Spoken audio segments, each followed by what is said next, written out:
Now we're going to go from all the presentations to much more engagement and actually maybe more fun, and also not talk about Tradeshift apps, but actually talk about what you guys are experiencing every day. So the name of the panel today is What's a New Playbook for Digital Transformation? So to start with, let's actually do introductions, and I think you can do that yourself. So maybe briefly you can say who you are, what you do, and what your company is about. Do you want to start, Glennie? Yeah, why not? My name is Glennie Sarnstrom, and I'm the head of sourcing of indirect services at Axfood, and that's a grocery chain that has 20% of the Swedish market. So my name is Sandeep Shahi. I'm the CIO for DHL Europe, managing air, ocean freight, rail, and road transport on the IT side. And I think you know DHL. Yes, we've all experienced DHL. Just a bit. And I'm René Wienman. I'm coming from Novozymes and also head of indirect sourcing. And we produce a lot of different enzymes and are the world leader in that segment. I'm Lisa Cox, and I have the best job in the world. I am the strategic sourcing lead for Europe for Levi Strauss. We're an apparel company.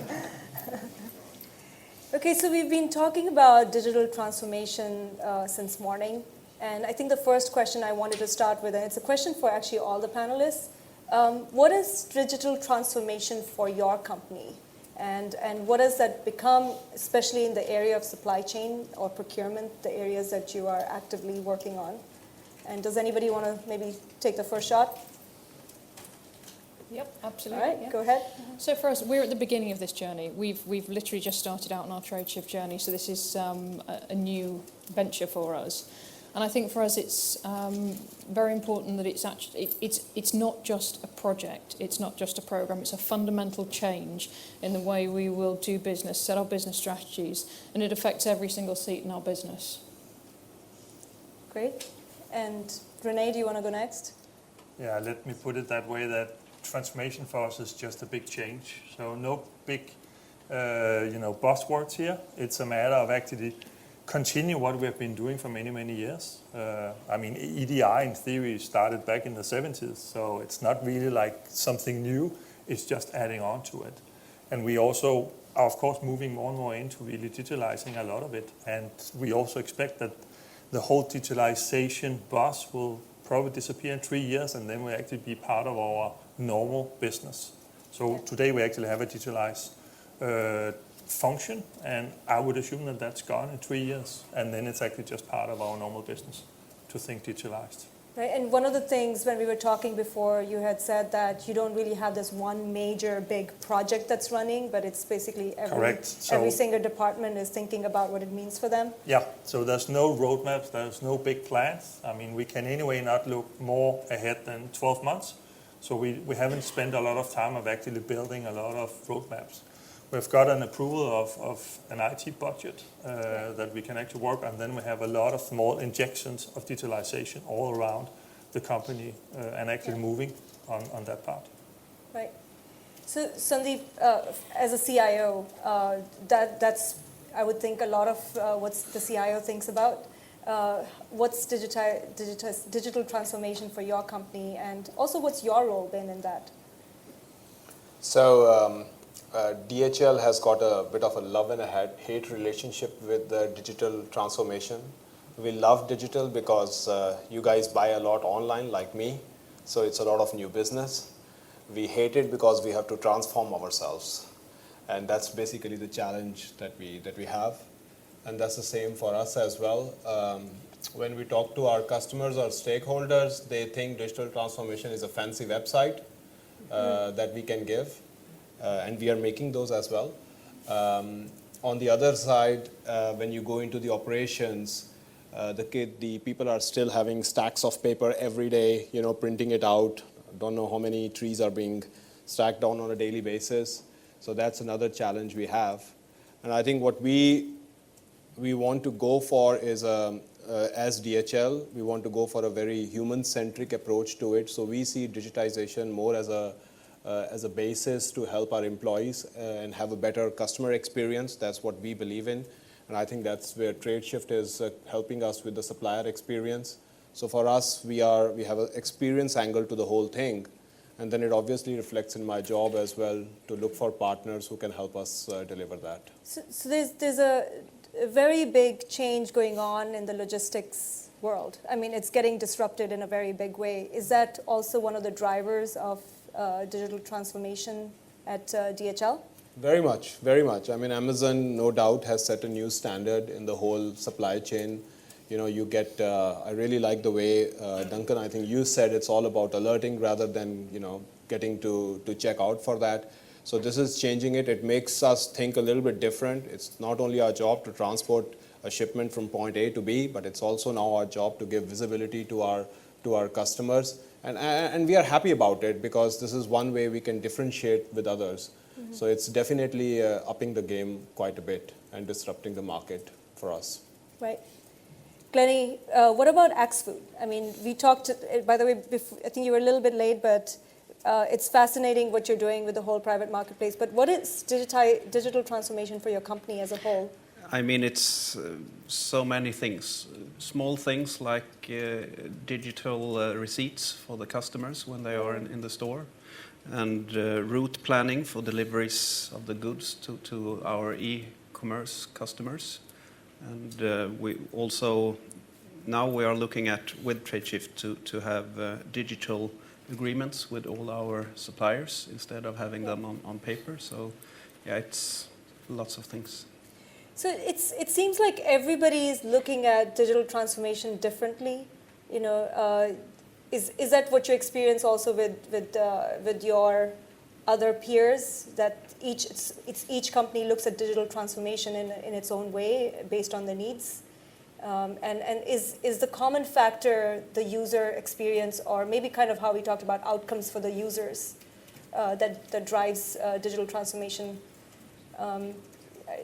Maybe Glennie, do you want to maybe comment on that? Like, what is the driver of all these things that you're talking about? Efficiency, I would say. We have to be efficient and to do things in a smarter way to keep up with the competition on the market. Right. Lisa, one of the things that, you know, when we were talking at break, you talked about, it's, you know, digital transformation sounds so much about digital. It's so unemotional, right? And it's really about human transformation. Can you maybe talk a little bit about that and share with everyone how you think of that? Sure. I mean, for us, from the Tradeshift perspective, this is actually a transformation for our business that's going to hit everybody in our business. So it's a massive change program. For me, coming from a strategic sourcing background, I think it fundamentally changes what our roles are going to look like in the future. Because if you look at what's happening now, we're looking at more workflow procurement, we're looking at less day-to-day interaction. The role of the table-thumping old procurement person hammering down the supplier for that last 3%, that's all going to be gone by. Because I think in the future we're going to see sourcing people. They're the orchestrators in the background. They're putting the relationships together. They're making... Maybe lost the sound. They're putting the relationships together. They're making the background pieces work. They're going to be the oil that glues, that lubricates the different parts of the business coming together. But they're not going to be in the roles that traditionally they were around, you know, PREC to POs and advising on the nuts and bolts of it. And I think it means that actually in a sourcing function, we need to be looking at the skills and the capabilities we hire in the future. Because we're going to need people who are relationship builders. We're going to need people who are much more about being networkers within our organisations, rather than traditionally we've looked for people with analytical skills and negotiation skills. Those things are still to be needed, but the emphasis, I think, will change going forward. Yeah. Renee, is that something that you guys think about as well, what Lisa is talking about? Yeah, I think it's similar. I mean, we will still need a lot of technical things, but again, it will be less and less of importance. It's more a matter of actually working with relationships, driving also to support the organization where it needed, driving also for value, etc., etc. Innovation, for example, is also an area where we will look more and more into it. But still, of course, the tactical part also needs to run, and the more smooth it can be done, and coming back to efficiency, the more we can actually release resources for other more value-creating activities for our people. So Sandeep, I'm curious because I think what's different about you from this panel is you're a CIO and you have counterparts on the business side. And when you think about how you need to transform or digitize DHL, how do you work with your business counterparts? How do you set goals together with them? Is the answer you don't work with them? Right. Maybe that's why I'm here today. Anyways, so I think the way we do it is, logistics is a very process-driven supply chain business that we have, and basically transporting something from point A to point B is pretty standardized. The new thing that has come and which is driving the business is all about solutions for our customers, be it fashion customers. We were actually talking about Levi Strauss, and I visited Desigual very recently. Customers want different logistic solutions. Customers want CO2 neutral solutions. Customers want buyer consolidation. Customers want purchasing consolidation. Lufthansa wants us to even stitch the suits of their crew members and deliver it on time. So there's a whole end-to-end suite of things they need. And then there is an IT component into it because you want to track things, you want to order things, and how we want to deal with it. So the way we typically work is we actually have IT embedded into the business very much. So I meet with my CEO on a weekly basis, and I'm typically in a country with a customer regularly. It would be very fair to say that we do not win deals by saying, yes, we will transport your shipment on time. That's a given. It's about what kind of a solution we can bring to you, what kind of an experience we can give to you. So it's very much a platform and in reality a platform and a more of an IT-driven business. So it's very much embedded now in there. So we do not, typically people don't call me a CIO within DHL. It's, Sandeep, can you fix a solution for the customer? So we are more of customer solutions team than more of a IT team at the end of the day. So you're like a business IT team? Sort of, or right. Or like rolled up into one? Exactly. All right. Maybe just to follow up on that, I think one big change we have seen, at least also being the sourcing organization, is that when I talk to my global category manager for IT, I would say he's probably using maybe half of his time, even less maybe, with IT, but it's actually out in the business. That's actually where all the digitalization is actually done. So IT is suddenly only one of many customers you actually have compared to 5 years ago. Right, and so it's a big shift from It's like how shift, 5 right? years ago things used to be, Yeah. right? Okay. And I think as a sourcing function, we see more and more that we are, as I say, almost the link between different departments, because historically I think it's been very easy to become quite siloed. And actually doing what we do in sourcing, you spread yourself across, you're involved with absolutely everything the business does. So you can be part of that vehicle to bring this together and actually start to bring the whole digital piece together, rather than just it being individual applications, different silos of technology. Yeah. So do you, Glennie, do you experience this breaking of silos going on? And as you drive for efficiency and change in Axe Foods, what are some hurdles that you're having to overcome? If it's not I used to hear a lot it was IT, but I think what you're saying is it's maybe not IT, it might be something else. Yeah, I think it's change management actually, because the systems is one thing, but you have to get the people to use them and to understand the systems, and maybe to understand why do I have to do this in another way than I did before. Maybe procurement will now do something that I did before. Yes. So it's easy to just think systems and building the systems, but you have to get the people to use it and to buy the new way of working actually. So that's a really interesting, and that's a common theme that I've been hearing a lot. It's change management, which is the hard part. Any ways, anything that you've done to actually make this change management easier that you can share with the group over here? Yeah, you have to handle it. You have to work with put the it. You hard have work into it, to communicate and Yes. give it time.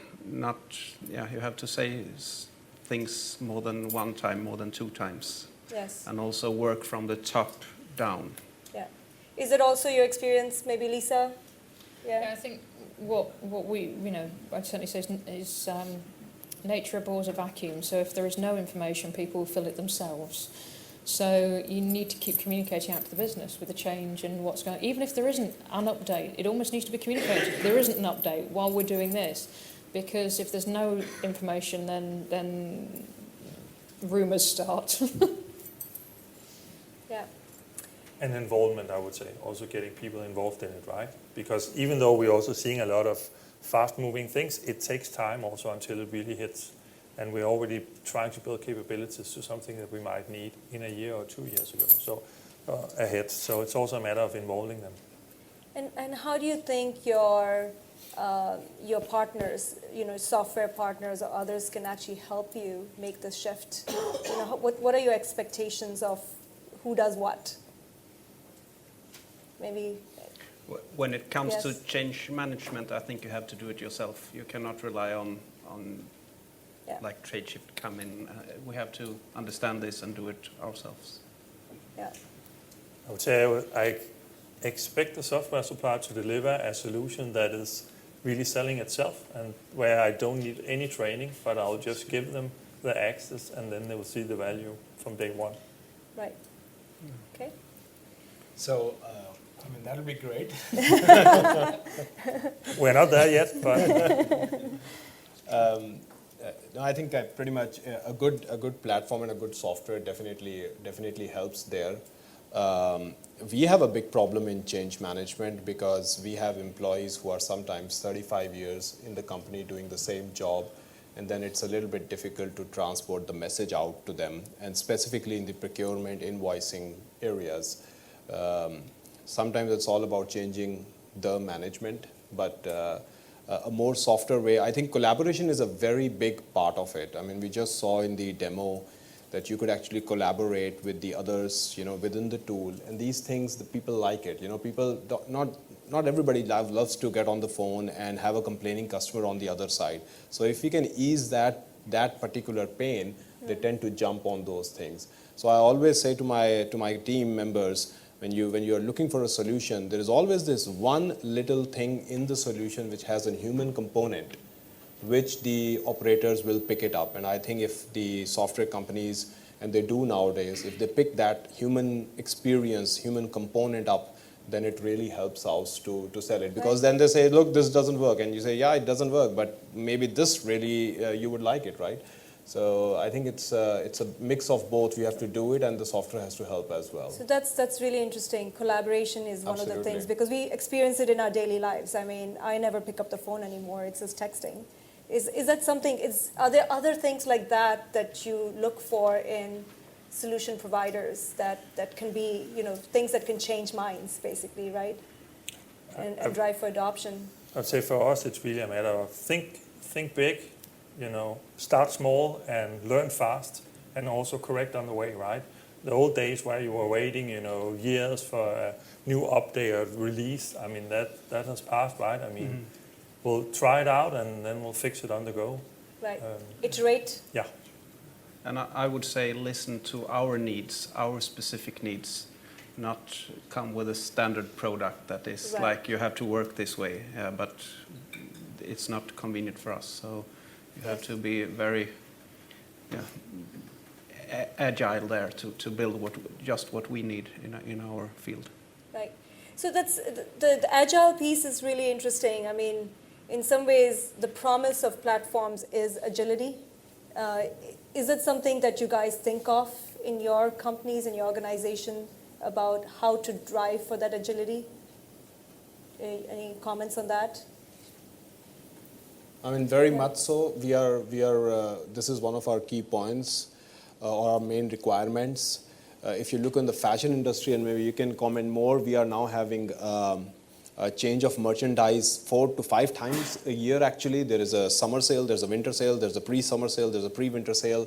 So this is a lot of logistics movement that happens. Yeah. And when we onboard customers, we have 6 months contract and then another one, and they need very fast IT solutions for that, right? And that's where the agility part in the platform comes in. Very right. We don't want to wait for another release. We just have to give the solution, and the thing Right. has to work. So it's our customers who are driving us to be more faster and agile rather than just something that we would like to do. Yeah. And that pushes down the supply chain, because if you look Yeah. at the consumer's also wanting quicker turns, the product to come faster, but also more sort of, customization, for example. So getting your trucker jacket with pins and patches on it, or branded, or with your name embroidered on it.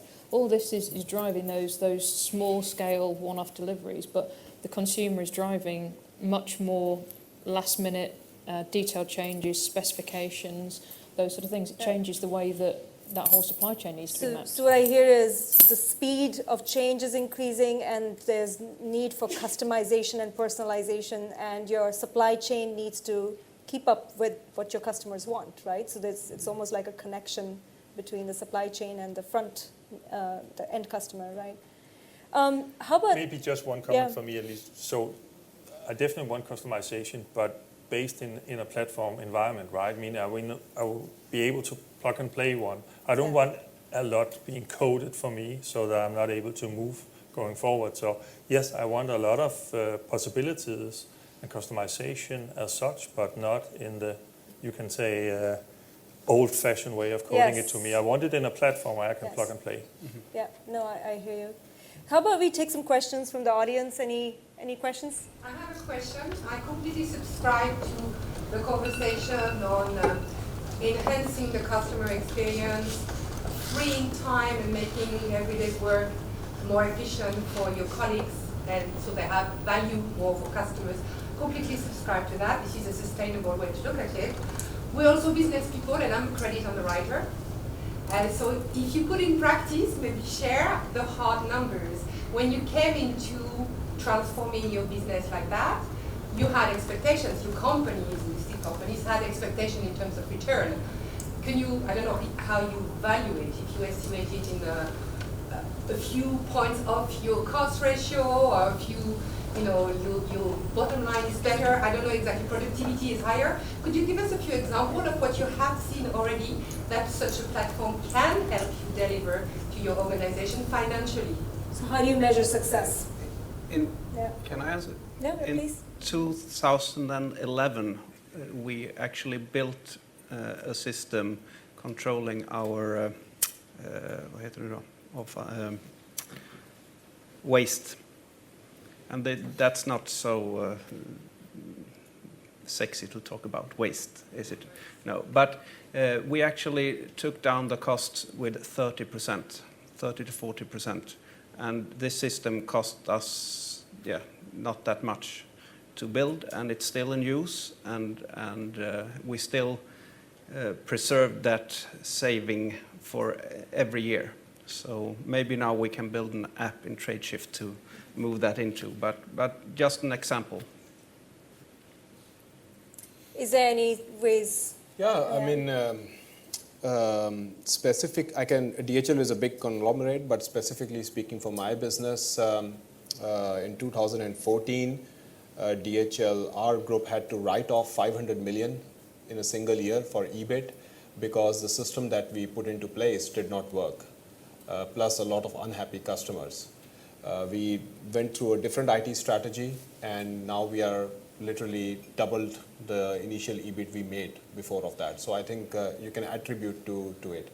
And we are particularly affected by robotics, which has doubled our productivity, soft robots, which has doubled our productivity over the time.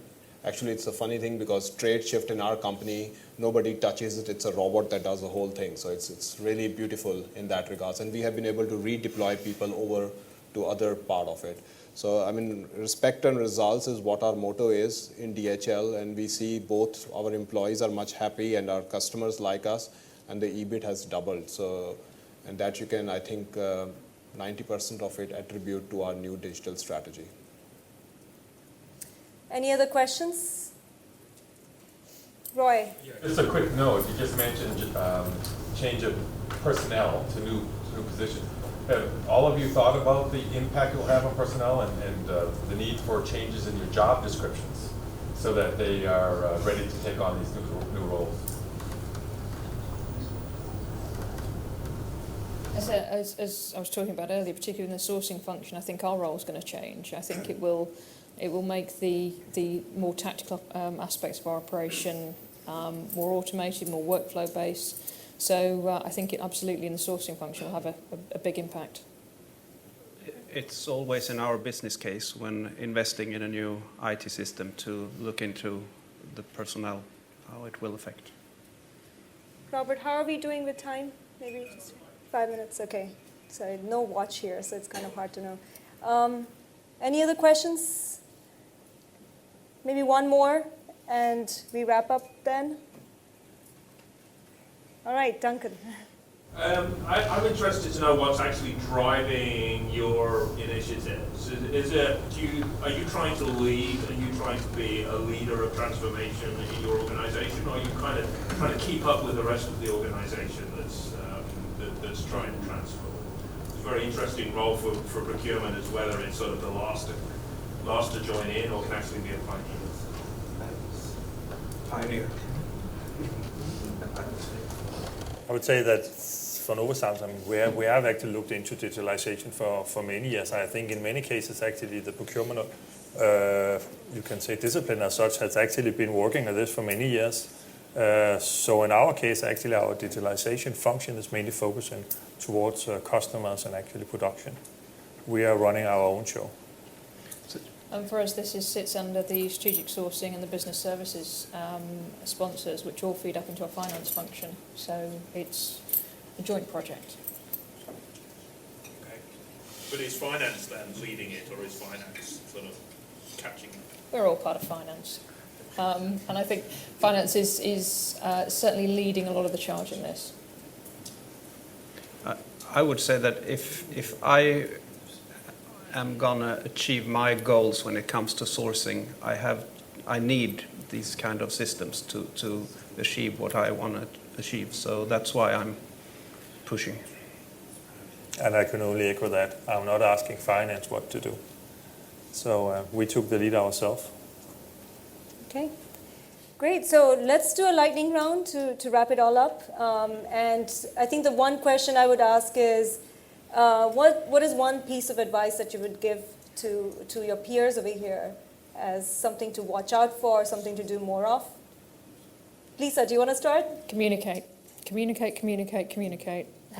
This is, these sort of projects are, well, they're not projects, they're business transformation. So getting every one of those users that's going to be touched by the platform engaged and enthused about this is a massive job, but it's absolutely imperative. Communicate. Renee? I think forget all the buzzwords and then still think big. Start small, learn fast, and make mistakes on the way, and that's okay. But get them involved also quickly and actually get some really tangible results quite quickly. Yeah, I mean, I would suggest collaboration. If you are designing beautiful piece of software, please keep collaboration as a key design element, because automation can replace a lot, but still humans need to collaborate on business processes. That would be a nice part if you can build it in, or continue to building in, because it has it. Yeah. Don't underestimate the time and efforts it takes for the change management and also for your suppliers to plug into this new system and to integrate to this new system. Maybe for us, we have small suppliers and their IT department isn't that big, and so we have to help them to understand what is going on. So yeah, don't underestimate that part of the job. So change management, don't forget collaboration, think big and don't fall for buzzwords, and communicate. That's the 4 pieces of advice over here. So I want to thank our wonderful panel, and let's give them a big hand. Thank you for sharing your thoughts today.